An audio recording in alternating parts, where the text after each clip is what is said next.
말씀을 가지고 슬기로운 신앙생활 5번째 시간으로 하나님을 가까이 하는 삶이라는 주제로 좀 함께 말씀을 살펴보고자 합니다. 설날에서부터 5번의 설교를 준비했고 오늘이 마지막 시간인데요. 오늘은 이제 마지막 여호수아의 끝을 향해서 가고 있습니다. 오늘 1절은요, 오늘의 본문의 배경이 어떻게 되는지를 좀 설명하고 있는데요. 1절을 보면 이렇게 기록합니다. 여호와께서 주위의 모든 원수들로부터 이스라엘을 쉬게 하신 지 오랜 후에, 이스라엘이 쉰 지가 오래되었다. 그 말이 뭐냐면 이제 정복의 시간들이 다 끝났고 정착의 과정도 거의 다 끝나서 이제 그 땅 자체가 익숙한 땅이 되어 가고 있다. 곧 말하면 이제 살아가는 일들만 남아 있다. 가나안 땅에 정착한 삶을 이어가는 일만 남아 있다. 이렇게 이야기하고 있는 겁니다. 이런 상황 속에서 이제 여호수아는 나이가 늙었고 그 끝을 향해서 갑니다. 마치 모세가 요단강 동편에서 그 끝을 향해 갔던 것처럼 여호수아도 하나님이 정하신 때의 마지막에 서 있는 것이죠. 그리고 오늘의 말씀은요, 이스라엘 백성들에게 주고 있는 고별 설교 혹은 유언장과 같은 이야기들입니다. 우리 성도님들은 만약에 오늘로서 마지막 삶을 마무리해야 한다면 우리 사랑하는 자녀들에게 또 사랑하는 사람들에게 어떤 말을 남기고 가시겠습니까? 우리가 만약에 마지막 말을 할 수밖에 없고 그 마지막 때라면 아마도 가장 중요한 말, 우리가 꼭 남겨야 할 가장 중요한 이야기들로 채워질 것입니다. 그렇게 여호수아도 마지막 말로서 가장 중요한 이야기들을 이스라엘에게 전하고 있는 게 바로 오늘의 본문인 거죠. 8절을 한번 다 함께 읽겠습니다. 8절입니다. 오직 너희의 하나님 여호와께 가까이 하기를 오늘까지 행한 것 같이 하라. 여호수아가 가장 중요하게 생각했던 그 핵심은 뭐냐면 여호와를 가까이 하는 것입니다. 그리고 이것은요, 11절이 이야기하는 것처럼 곧 여호와를 사랑하는 것입니다. 11절 이렇게 기록합니다. 그러므로 스스로 조심하여 너희 하나님 여호와를 사랑하라. 하나님을 가까이 하는 것이 가장 중요하다고 이야기하고 있고 하나님을 사랑하는 것이 가장 중요하다고 마지막 이야기로 남기고 있는 것이죠. 그런데 사실 저는 이 말이 선뜻 좀 이해가 가지 않습니다. 왜냐하면 이스라엘 백성들이 비록 전쟁이 끝났고 가나안 땅에서 살아가야 될 일이 남아 있지만 이들에게 정작 필요한 것은 남은 민족들을 또다시 정복하면서 더 그 지경을 넓혀가야 했기 때문입니다. 여전히 전쟁의 일거리들이 남아 있고 여전히 목표들이 남아 있었기 때문에 그런 것들을 다 제껴두고 하나님만 사랑하고 하나님만 가까이 하라는 이 말이 조금은 이해가 되지 않았습니다. 모세도 그래왔듯이 또 여호수아가 평생을 그래왔듯이 하나님 앞에 목표를 달성하는 일을 살아왔기 때문에 오히려 어쩌면 여호수아는 사람들에게 너네 앞으로 남은 일들이 이런 거 이런 거 이런 거니까 이런 걸 꼭 다 마무리했으면 좋겠다, 이런 말을 남겨야 할 것 같다는 뜻입니다. 그럼에도 불구하고 왜 여호수아는 그런 말을 하기보다 왜 하나님과의 관계적인 이야기를 하고 있을까요? 기능이 아니라 왜 관계적인 이야기를 하고 있냐는 뜻입니다. 저는 그 이유를 5절에서 좀 그 이유를 좀 찾고 있습니다. 우리 다 함께 5절 함께 읽도록 하겠습니다. 5절입니다. 너희의 하나님 여호와가 그가 너희 앞에서 그들을 쫓아내사 너희 목전에서 그들을 떠나게 하시리니 너희의 하나님 여호와께서 너희에게 말씀하신 대로 너희가 그 땅을 차지할 것이라. 사랑하는 성도 여러분, 우리의 삶이요 하나님께 달려 있을 줄로 믿습니다. 우리가 행하는 모든 기능적인 일의 그 끝은요 하나님께 달려 있는 일입니다. 전쟁이 여호와께 속해 있는 거예요. 그렇기 때문에 전쟁을 해야 되는 그 목표와 그 기능적인 일들이 우리에게 필요한 것이 아니라 가장 중요한 것이 무엇이라고요? 하나님과의 관계가 가장 중요한 것이죠. 오늘 여호수아는 이것을 좀 강조하고 있는 겁니다. 어떤 여정을 걷던 어떤 목표를 향해서 가던 그 목표를 달성하는 건 너무나 중요하지만 그 가운데에서 누구보다도 여호와를 사랑하고 여호와를 가까이 하는 것, 그것이 가장 중요하다라고 이야기하고 있는 거죠. 그러나 우리 성도님들이 이 말을 오해하지 않길 소망합니다. 그냥 가만히 묵묵히 있으면 하나님이 일하신다 여기는 것이 아니라 오히려 이 말의 의미는 뭐냐면 하나님 앞에서 우리가 어떤 우선순위를 지켜가면서 살아야 하냐라는 뜻이라는 거예요. 그냥 아무것도 공부하지 않으면 서울대 갈 수 있고 기도만 하면 서울대 갈 수 있습니다, 이런 의미가 아니라 어떤 우선순위를 가지고 삶을 대하고 있냐라는 것을 점검하라는 의미인 것이죠. 제가 이 신대원에서 1, 2, 3학년을 지내면서 문득 어느 순간부터 제 삶의 우선순위가 바뀐 것을 알게 되었습니다. 신대원에 있으면 정말 많은 레포트가 쏟아지거든요. 하루에도 두세 개씩 써야 합니다. 그 레포트만 쓰는 것이 아니라 책도 한두 권씩 막 읽어야 해요. 그러니까 그 학업의 양을 채우기도 24시간이 모자랍니다. 그런데 꼭 새벽에 5시에 일어나서 경건회를 나가야 했고, 또 12시 반에 되면 그 오전 채플도 드려야 했고, 또 수요 저녁 예배도 있었어요. 사람들이 점점점 어디에 시간들을 확보하려고 했을까요? 참 죄송하게도 예배 드리는 시간들을 줄이려고 하고, 기도하는 시간들을 줄이려고 하고, 그런 것들을 줄여서 공부하는 데 더 투자하려고 했던 모습들이 제 모습이었습니다. 오늘의 여호수아가 이야기하는 이 가까이 하는 삶에서, 또 하나님을 사랑하는 삶에서 이야기하는 것은 이러한 일들이에요. 우리가 세상을 위해서 참 노력하는 것들이 많은데 우선순위가 어디에 있는지를 좀 점검하라는 겁니다. 우리의 사역도 마찬가지입니다. 올 한 해 우리에게 맡겨진 사역들이 참 많은데 그것을 이루어가기 위해서 우리가 어떤 시간들을 확보하고 어떤 시간들에 더 우선순위를 두고 투자하고 있냐는 것을 좀 점검하는 시간들 되었으면 좋겠습니다. 그렇다면 하나님이 꿈꾸시는 대로 하나님을 가까이 하는 삶은 어떤 삶일까요? 저는 두 가지 정도 좀 살펴보고자 하는데요.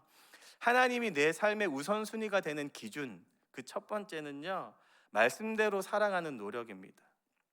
하나님을 가까이 한다는 것, 그 구체적인 내용은 6절에 이렇게 기록합니다. 함께 읽겠습니다. 그러므로 너희는 크게 힘써 모세의 율법책에 기록된 것을 다 지켜 행하라. 그것을 떠나 우로나 좌로나 치우치지 마라. 가장 첫 번째로 크게 힘쓰라고 이야기합니다. 하나님의 뜻을 지키는 것에 우리의 모든 마음을 투자하라는 거예요. 모든 시간을 다 투자하라는 것이죠. 지난주 수요일 날 함께 나누었던 단 지파에 대한 이야기들을 기억하실 겁니다. 이 렛셈, 지금 이 지명이 단으로 바뀌어 있는 이 단 지역을 정복하기 위한 그 과정이 하나님 보시기에 하나님의 옳은 방식이 아니라 세상의 방식이었고 우상을 취하는 방식이었다는 것을 기억한다면, 오늘의 말씀대로 우리는 하나님의 뜻을 지키는 방식으로 우리의 목표들을 이뤄가야 합니다. 그것이 하나님을 가까이 하는 삶인 것이죠. 두 번째는 치우치지 않는 것이라고 이야기하고 있어요. 우로나 좌로나 치우치지 않는 것. 지금의 이 정치 생활을 보시면 아시겠지만 신앙생활과 자기의 어떤 목표들이 잘못 접하게 되면 너무 극단적으로 치우치는 것을 보게 됩니다. 신앙마저도 좌로나 우로나 너무나 쏠림 형상들이 있다는 거예요. 하지만 하나님이 말씀하시는 것은 그 정도, 바를 중간을 지키셔야 되고 중앙을 지켜야 합니다. 하나님이 원하시는 가장 올바른 길로 걸어야 하는 것이죠. 우리의 판단을 유보하라는 어떤 대형교회 목사님 말처럼 우리가 어떤 판단을 한다기보다 하나님의 뜻을 더욱더 간구하고 하나님이 원하시는 것이 무엇인지를 좀 더 우리의 마음을 쏟아서 찾아내는 것이 가장 중요한 거예요. 그렇기 때문에 치우치지 않는 삶도 너무나 중요하고요. 세 번째는 7절이 이렇게 이야기합니다. 너희 중에 남아있는 이 민족들 중에서 들어가지 말라. 세상과 어울리되 그들과 동화되지 않는 것이 얼마나 중요한지 이야기하는 겁니다. 하나님을 가까이 한다는 건 이런 거예요. 정말로 우리가 크게 힘써서 하나님의 뜻을 지킬 뿐만 아니라 좌로나 우로나 그 행하는 것에 대해서 치우치지 않고 중앙을 지켜가되, 또 세상에 들어가서 세상을 변화시키지만 그들에게 동화되지 않는 삶으로 나아가는 것, 이것이 바로 하나님이 꿈꾸시는 하나님을 가까이 하는 삶이라는 뜻입니다. 사랑하는 성도 여러분, 이것을 지켜가는 저와 여러분 되었으면 좋겠습니다. 오늘 하루도 살아갈 때에 이 우선순위들을 기억하시고 그것을 행할 줄 아는 저와 여러분 되길 소망합니다. 그런데 중요한 것은 이 7절이 이야기하는 것이 우리에게 참 낯설다는 거예요. 그들에게 들어가야 하는 존재이기 때문입니다. 우리의 삶이 세상과 분리될 수 없고 단절될 수 없는 것이죠. 그들 속에 들어가야 함에도 불구하고 왜 하나님은 들어가지 말라고 이야기하면서 우리에게 하나님을 가까이 하라고 할까요? 그냥 수도원 생활을 하듯이 세상과 분리돼서 그냥 우리의 예배 공동체만 만들면 된다라고 이야기하는 것은 아닐 것 같습니다. 우리가 정말로 기억하는 것, 해야 되는 것은 하나님을 가까이 하는 이 우선순위의 두 번째 때문에 하나님이 이렇게 이야기하시는 거예요. 하나님이 내 삶의 우선순위가 되는 기준 두 번째는 뭐냐면요, 스스로 조심하는 겁니다. 뭐라고요? 스스로 조심하는 것. 11절부터 13절인데요, 우리 함께 읽어보도록 하겠습니다. 11절입니다. 그러므로 스스로 조심하여 너희의 하나님 여호와를 사랑하라. 너희가 만일 돌아서서 너희 중에 남아있는 이 민족들을 가까이 하여 더불어 혼인하며 서로 왕래하면 확실히 알라. 너희 하나님 여호와께서 이 민족들을 너희 목전에서 다시는 쫓아내지 아니하시리니 그들이 너희에게 올무가 되며 덫이 되며 너희의 옆구리에 채찍이 되며 너희의 눈에 가시가 되어서 너희가 마침내 너희의 하나님 여호와께서 너희에게 주신 이 아름다운 땅에서 멸하리라. 사랑하는 성도 여러분, 우리는 세상의 문화를 변화시켜야 하고 또 그들의 문화를 변혁시켜야 하는 사람들입니다. 하지만 우리가 그들과 함께함으로 인해서 우리가 때로는 우리가 반대로 변질되어 가는 삶을 살아갈 때가 참 많습니다. 우리는요, 문화에 익숙해지면서 변질되어야 하는 사람들이 사실은 아닙니다. 제가 청년 때에 한 청년의 고민들을 들으면서 참 저도 같이 고민이 되어지더라고요. 그 청년이 영업직 사원이었는데 영업을 하다 보면은 꼭 접대하는 일들이 있고 이 접대하는 일에서 그냥 술 한 잔 먹고 끝나는 게 아니라 더 악한 길로 가는 것들을 보게 된다는 겁니다. 그런데 이 청년 리더가 너무나 고민되는 것은 여기서 내가 어디까지 가야 하는지에 대한 고민을 하고 있더라고요. 그래서 청년부 목사님에게 나는 어떻게 해야 됩니까? 고민하는 시간들이 있었어요. 제가 그 옆에서 듣던 생각이 드는데 그때 제가 참 세상 속에서 세상의 방식대로 살아갈 수밖에 없는 우리가 어디까지 그들의 이야기들을 들어주고 그 문화를 우리가 받아들이며 그 문화를 바꿔갈 수 있을까 고민이 참 많이 되어 가더라고요. 그런데 핵심은요, 접대의 자리로 가냐 안 가냐가 중요한 것이 사실 아닙니다. 접대로 인해서 영업이 완성될 수 있다 여기는 그 마음 자체가 정말로 문제인 거거든요. 세상이 만들어 놓은 문화를 통해서 내 목표가 달성될 수 있다. 곧 이것이 우상을 섬기는 거고 하나님을 사랑하는 것이 아니라 하나님 외 다른 우상을 사랑하는 거와 마찬가지입니다. 하나님께서 원하시는 것은요, 세상 속에 들어가지 말라고 하는 것 그 자체가 세상과 소통을 단절하라는 의미가 아니고 그 문화에 익숙해져서 우리의 모습을 빼앗기지 말라는 의미입니다. 우리는 생각보다 돈에 대해서 익숙해져 있습니다. 경계해야 되는 거 알지만 어느 순간부터 돈을 의지하는 우리의 모습들을 하나님이 경계하라는 거예요. 세상에 그 권력들이 무서운 걸 알면서도 어느 순간부터 우리는 우리의 권력을 원할 때가 참 많습니다. 우리의 뜻대로 하기 위해서 명성을 원할 때도 참 많고 우리의 뭔가 이루기 위해선 사람의 관계가 참 넓어져야 된다고 생각해서 그래서 사람들의 관계를 맺어가는 경우도 참 많다는 겁니다. 무엇을 위해서 무엇을 통해서 어떻게 하나님이 원하시는 것을 이뤄가냐 이 고민 가운데에 하나님의 이야기는 싹 빠지고 세상의 문화들로 그 목표를 이루려 하는 그 모습을 하나님은 조심하라고 이야기하시는 것이죠. 사랑하는 성도 여러분, 이것을 기억하는 저와 여러분 되었으면 좋겠습니다. 하나님을 사랑한다는 것은 하나님의 뜻에 따라서 그 목표를 이뤄가는 과정인 거예요. 세상의 문화로 그 목표를 이뤄간다면 하나님은 여전히 우리 안에서 너는 나를 사랑하지 않는다라고 이렇게 평가하실 겁니다. 그러기에 우리는 다시 처음으로 돌아와서 하나님의 뜻을 힘써 지키고 또 중도를 걸어가며 좌우로 치우치지 않는 상황 가운데에서 그들의 문화를 익숙하게 여기지 않는 자세가 필요한 거죠.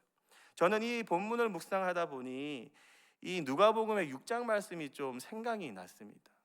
거기에 보면 예수님이 비유로 두 가지 이야기를 하시는 거예요.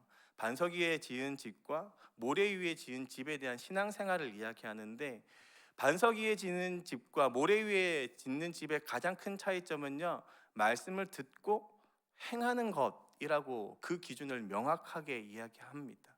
사랑하는 성도 여러분, 우리가 세상에 동화되지 않고 세상을 변화시켜 가고 하나님이 꿈꾸시는 그 나라를 세워가는 것은 말씀에 따라서 그것을 행하는 우리의 마음의 자세에서부터 시작될 줄로 믿습니다. 그 우선순위를 지켜가면서 하나님이 꿈꾸시는 대로 아름다운 나라를 만들어 갈 줄 아는 저와 여러분 되길 예수님의 이름으로 축복합니다. 우리 이 시간 함께 기도하며 나아갔으면 좋겠습니다.